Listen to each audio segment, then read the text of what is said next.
Rittenhouse. In about 4 hours, the jury returns, actually about 3 hours now, returns for a fourth day of deliberations. Rittenhouse shot Joseph Rosenbaum, Anthony Huber, and Gage Grosskreutz during riots last year in Kenosha. Rosenbaum and Huber did not survive. Rittenhouse claiming self-defense. And members of the jury are gearing up for that fourth day of deliberations later this morning. Yesterday was a big day inside and outside the courthouse. Our Uba Ali is live once again in Kenosha with what we can look forward to today. Uba?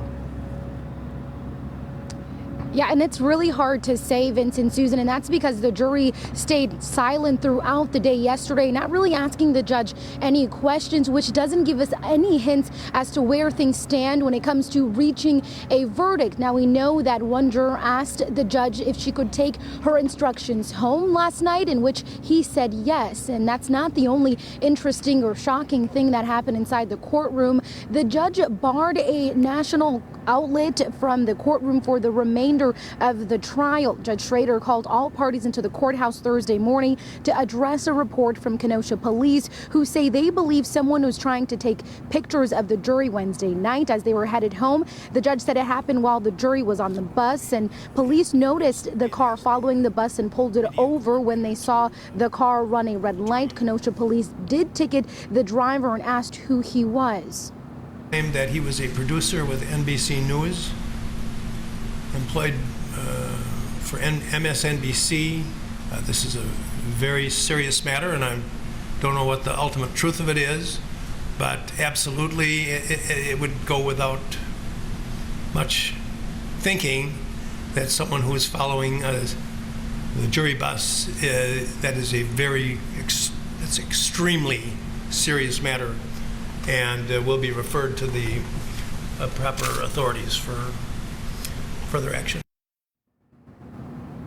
A spokesperson for NBC News said the person, quote, never contacted or intended to contact the jurors during deliberation and never photographed or intended to photograph them. We regret the incident and will fully cooperate with the authorities on any investigation. Now, we know MSNBC is banned from the courthouse for the remainder of the trial, and it's Friday, Vincent, Susan, with the weekend looming over us, we could potentially hear a verdict, and it's a big day for the jury as well as the world as we await that verdict. Back to you guys in the studio.